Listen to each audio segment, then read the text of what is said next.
નમસ્કાર, ડે સ્પેશિયલના કાર્યક્રમમાં હું શિવાની આપ સૌનું સ્વાગત કરું છું।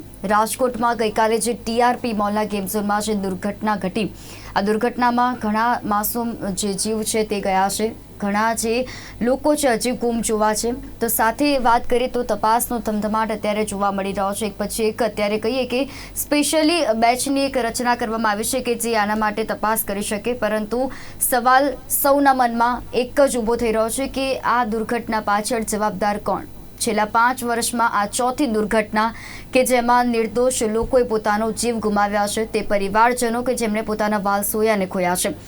ફાયર સેફટી ક્યાં ગળી હતી? કારણ કે આ જ્યારે કોઈ પણ કોમર્શિયલ જગ્યાની વાત કરીએ તો તેમાં ફાયર સેફટી હોવું ફરજિયાત છે।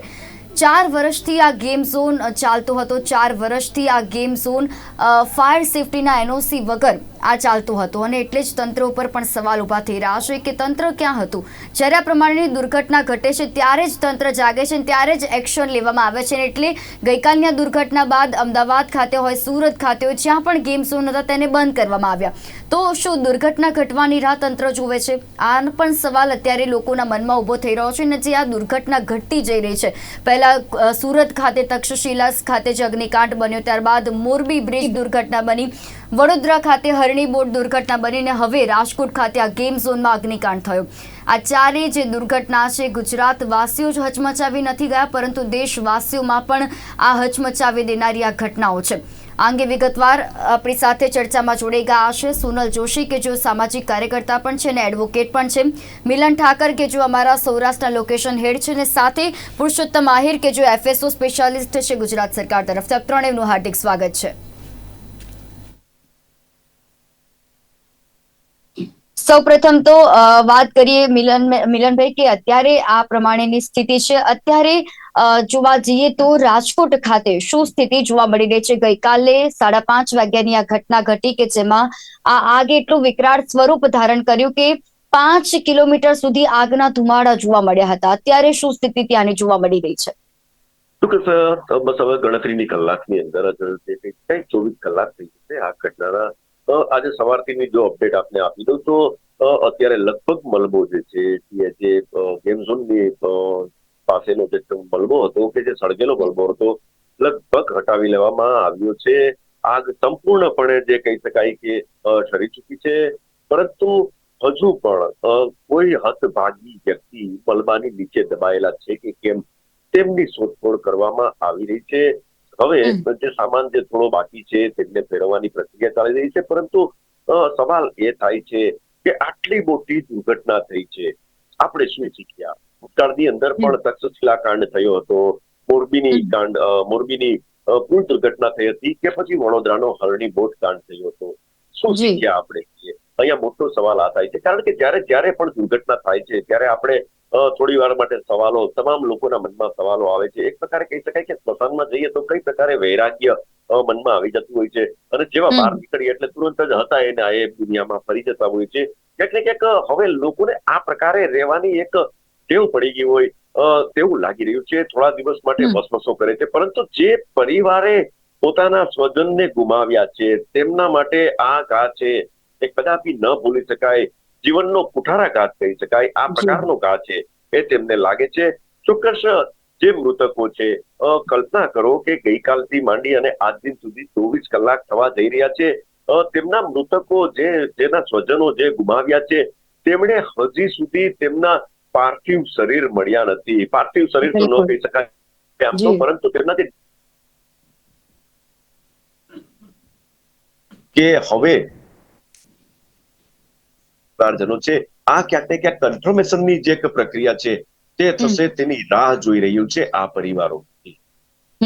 જી બિલકુલ, સોનલબેન શું કહેવા માંગશો? એક સામાજિક કાર્યકર્તા તરીકે તમે આ ઘટનાને કઈ રીતે જુઓ છો? અત્યાર સુધી 5 વર્ષમાં ચોથી આ દુર્ઘટના ઘટી, એક પછી એક આ દુર્ઘટના ઘટે છે, ત્યારે આપણે હંમેશા એ સવાલ કરતા હોય છે કે તંત્ર ઊંઘમાં હતું, તંત્ર નિંદ્રામાં હતું, હજુ પણ એ જ જોવા મળી રહ્યું છે। તો તંત્રની બેદરકારીની સાથે કોને જવાબદાર આપે ગણી શકીએ?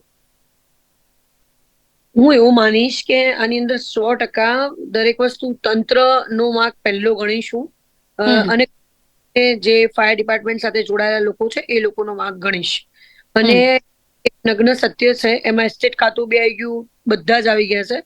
કોઈ પણ પર કોઈ પણ વસ્તુ બને છે તો તરત જ બધા પહોંચી જતા હોય છે. જે હપ્તા ખાવા માટે તો દરેક જગ્યાએ પહોંચી જવાય છે. તો આવી કોઈ વસ્તુ બની તો પછી એ વખતે જ્યારે ગવર્મેન્ટે વધારે તક્ષશિલા પછી લોકોની નિમણૂક કરી છે, તો એ નિમણૂક કરવા ખાલી એસી ચેમ્બરોમાં બેસી રહેવા માટેનું કામ હતું કે પોતે આપેલ એરિયા હતા એ એરિયા કવર કરવાના હતા, સુપરવિઝન કરવા માટે જે તે જગ્યા ઉપર જવું જોઈતું હતું.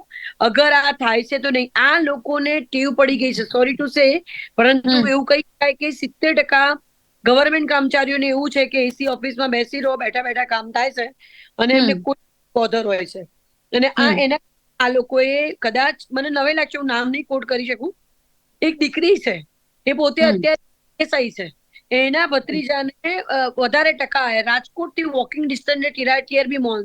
મને કે સોનલબેન, હું જવાની હતી, મને એવું હતું કે કુળદેવી માની મંદિરે જઈએ, મેં મંદિરે ગયા ને તો અમે ભરતું થઈ ગયા હતું. એટલે આ વિચાર કરો કે કેવી પરિસ્થિતિનું નિર્માણ થાય છે. અને ડિપાર્ટમેન્ટ પણ આવી ગયું, એ લોકોને વધારાનું, હવે ડોક્ટર હોઈએ તો ડોક્ટરને ખબર પડે કે ભાઈ ગળાનું છે તો એ ઈએનટી વાળાને રિફર તો કરે છે ને. તો પોલીસને જોઈને એવું લાગે કે ભાઈ ફાયર સેફટી નથી તો તાત્કાલિક ફોન તો કરાય કે નહીં. નૈતિક જવાબદારી દરેક વ્યક્તિની હોવી જોઈએ, એ ચેક થવી જોઈએ.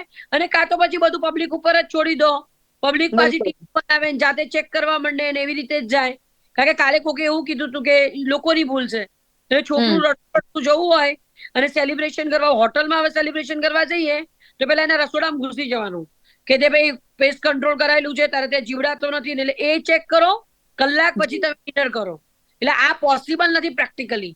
સો પ્રેક્ટિકલ કરવા માટે એ જે તે ડિપાર્ટમેન્ટ છે, અને હું એવું માનીશ કે જે તે લોકો ત્યાં સુપરવિઝર, એ લોકોના એફઆઈઆર માં એ લોકોના નામ ઇન્ક્લુડ કરવા જોઈએ. જી બિલકુલ. પુરુષોત્તમજી, શું કહેવું છે કે આ જે ગેમ ઝોન હતું એક રેસિડેન્શિયલ એરિયામાં આ કોમર્શિયલ ખોલવામાં આવ્યું અને એમાં ગેમ ઝોન આ કરવામાં આવ્યું. સૌ પ્રથમ તો એ જાણવાનો પ્રયત્ન કરીશું કે આ જે ગેમ ઝોન હતું એમાં ફાયર સેફટીના સાધનો હતા કે નહોતા?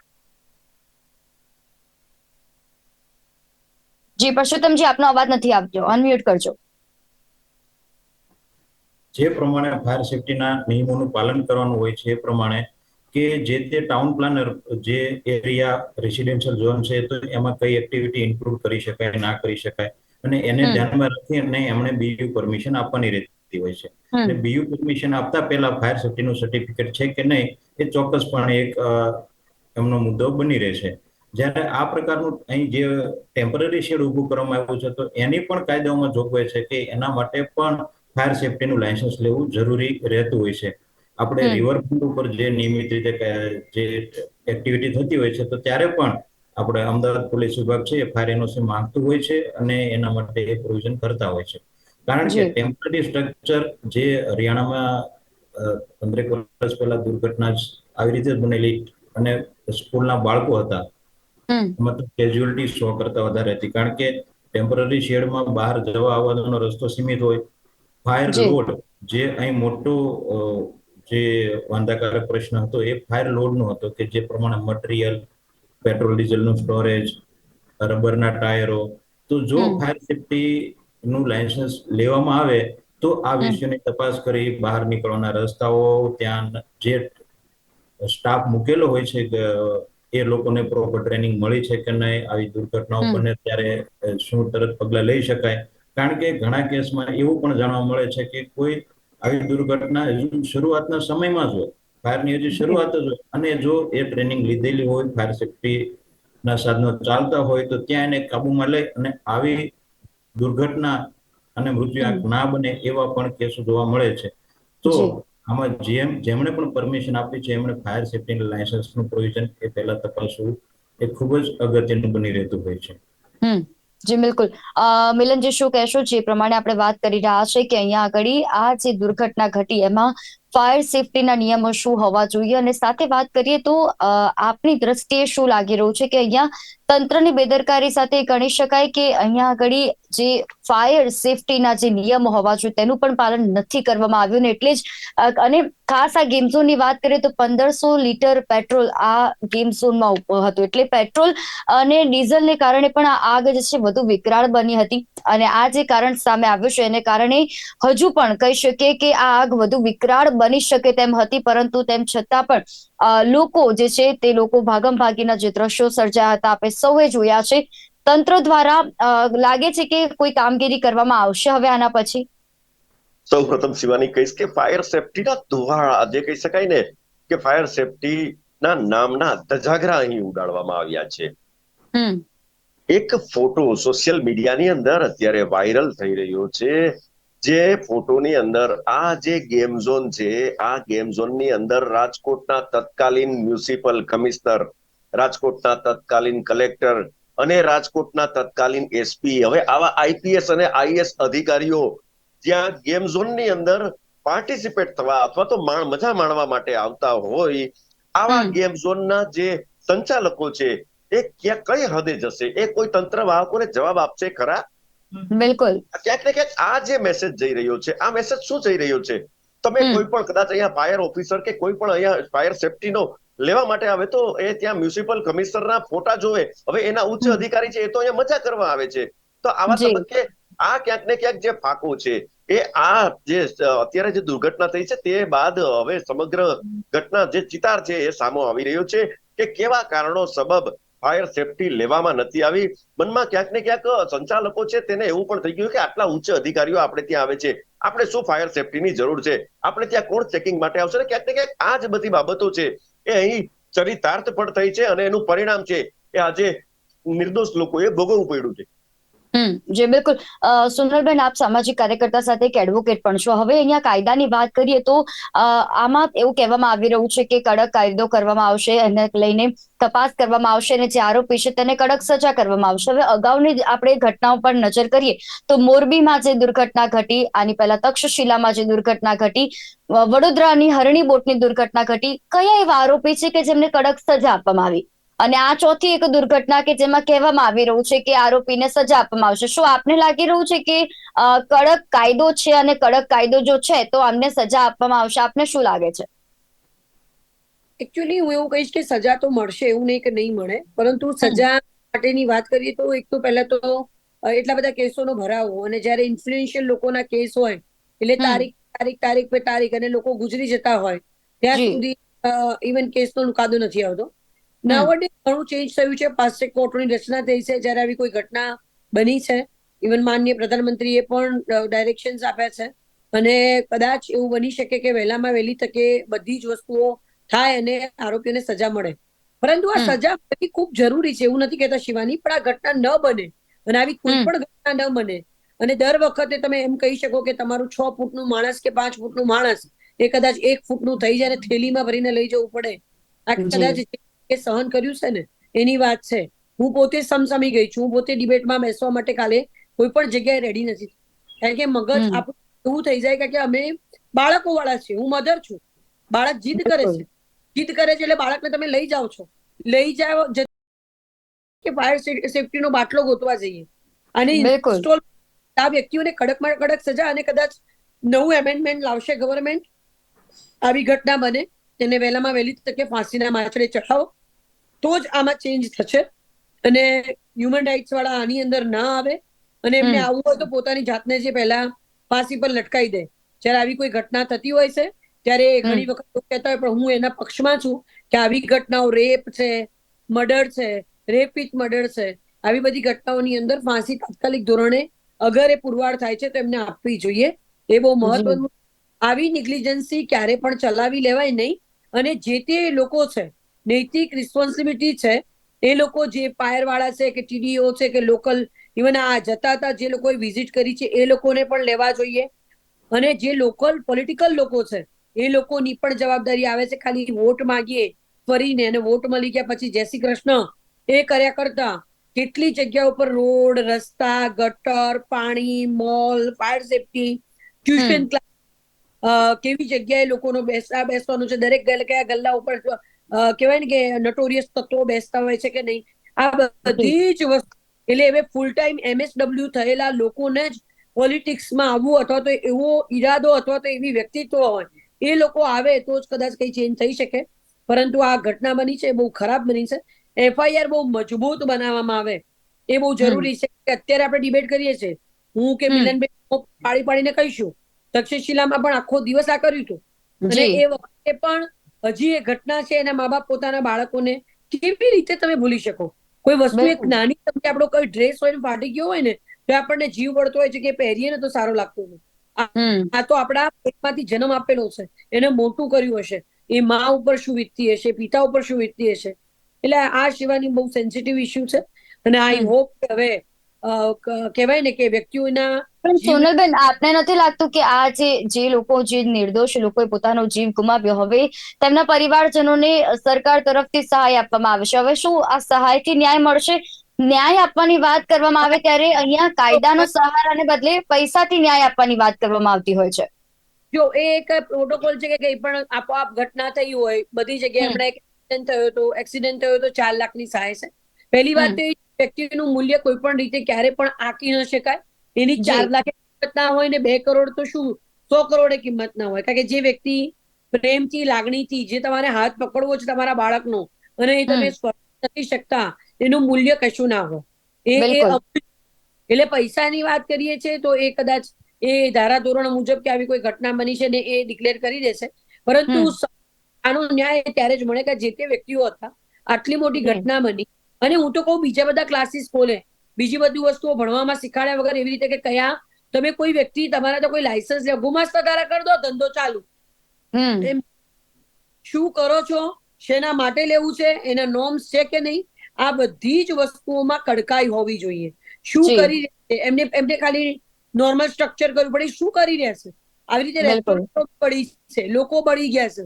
એટલે આ બધી જ વસ્તુમાં ક્યાંક ને ક્યાંક તંત્રની નીકળી અને ભ્રષ્ટાચાર બહુ છે. બધાને રૂપિયા લેવા છે, મારું ખીચું ભરી દો, હું જોવા નહીં આવું, બધું આવી જશે, બધું પાસ થઈ જશે. કિચન એ પાસ ને, ટાયરો એ પાસ ને, ડમ્મલ એ પાસ ને, બધું પાસ. બધા જ આવી ગયા. જેટલા ભ્રષ્ટાચારીઓ છે બધાના ઉપર FIR માં નામ હોવું જોઈએ. પત્રકારોને નમ્ર વિનંતી, ડિજિટલ અને પ્રિન્ટ મીડિયાને બરોબર આગાહી કરો અને બીની વધારેમાં વધારે વર્ષની અંદર બધું જ તપાસીને જે તે જિમ્મેદાર છે એમને ફાંસી ચડાવી દો, તો જ આ લોકો ન્યાય મળશે.